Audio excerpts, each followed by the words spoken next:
All right, so US Chapter 11, Section 3, Social Cultural Tensions. Focus question is, how did Americans differ on major social cultural issues? And again, this is going to kind of come down to the divide between rural and urban in a lot of ways.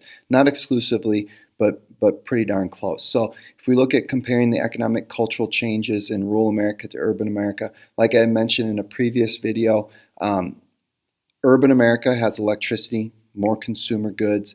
Rural America is still kind of cut off from that. Only maybe 20-25% of rural Americans had access to electricity. So there's just a lot of consumer products that they can't buy even if they could afford.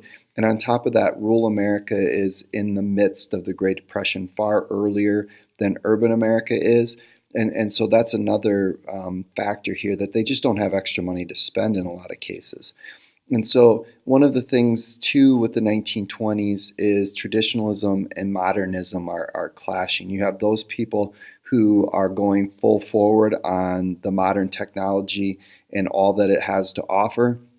And you've got other Americans who are really kind of concerned at how much America is changing and the ways that they're changing. And in some ways, when we look at some of the things that the progressives were responding to, it's the same thing that Americans are going to be responding to in the 1920s.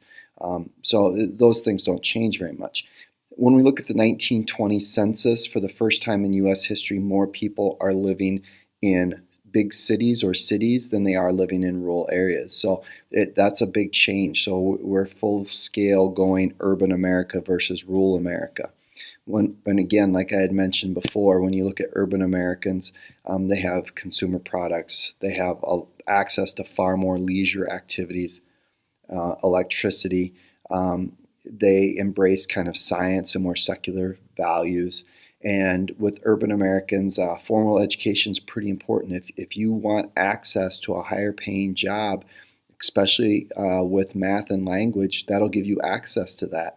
So you see far more Americans graduating from high school and enrolling in high school.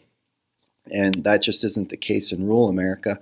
In rural America, they still are focusing on those very traditional values, and they are kind of skeptical of the role that science is playing. They are concerned with the cultural shift in values with consumption and consumer goods, and this focus on what they see as more worldly goods and earthly goods than they do heavenly ones. And so that's kind of a concern. And so from that, religious fundamentalism is going to grow, this strict interpretation of the Bible. And so events overseas is going to impact that, the fall of Russia to the communists, the growing socialist nations. That freaks Americans out, especially fundamentalist Americans. And so they see the events overseas and the secular trends, the non-religious trends here in this country, and they think Christianity is in big trouble. And so they look to the literal interpretation of the Bible, and that's where they turn to, and that's going to cause fundamentalism to grow. And we really see this urban versus rural, science versus religion, modern versus traditional in the Scopes trial of 1925. So it gets nicknamed the monkey trial. It draws national attention. They broadcast it on the radio. People are reading about it in the newspaper. It's just one of those big events that America really tuned into. Part of it is that regardless of where you're from, regardless of whether you're big city or urban, whether you favor evolution or not, those things are what make you tune in, because almost everybody kind of has a stake in this. And so it pits two American greats. Clarence Darrow is defending Scopes, the biology teacher, and William Jennings Bryan is the one who is prosecuting and is the biblical scholar. And the real highlight of this is when Darrow calls Bryan to the stand and is able to get Bryan to admit that there may not be 6 days of creation may represent thousands of years. And that's kind of the moment that turns things a little bit. It didn't save Scopes. He ended up, the conviction was upheld, but it did call into question the literal interpretation of the or the literal truth of the Bible a little bit. So discuss the changes in U.S. immigration policy in the 1920s. And again, this is kind of a growing trend. Nativists are really concerned with immigration, especially where people are coming from.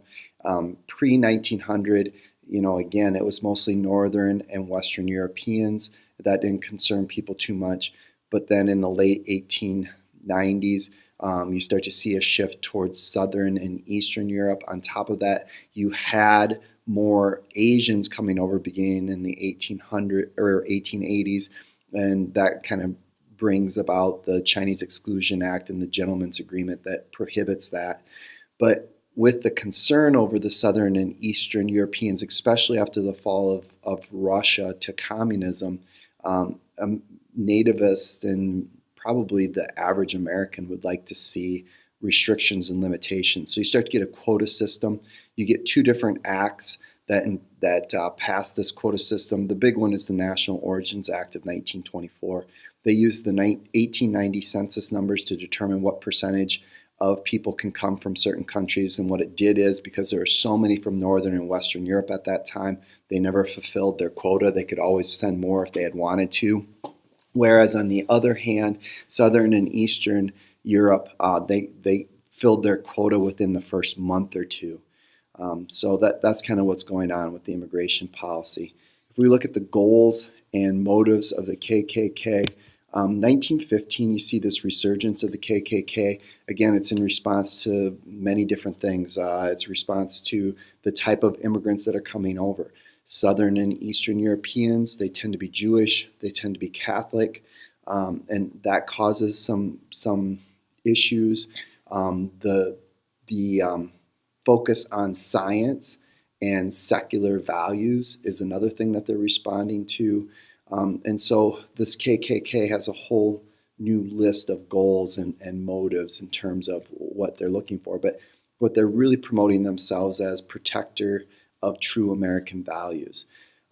So 4 to 5 million at the height in the mid-1920s, and then the downfall of the Klan comes when David Stephenson is convicted of drugging and raping and nearly killing a girl.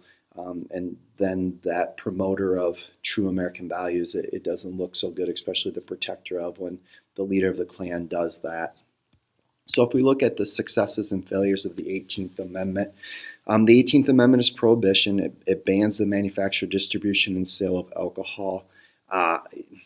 It's hard to point to any successes of the 18th Amendment because the failures, even if there was something, and I don't know that I've ever come across something that says it was successful, what it really does is it causes Americans to kind of have a casual disregard for the law.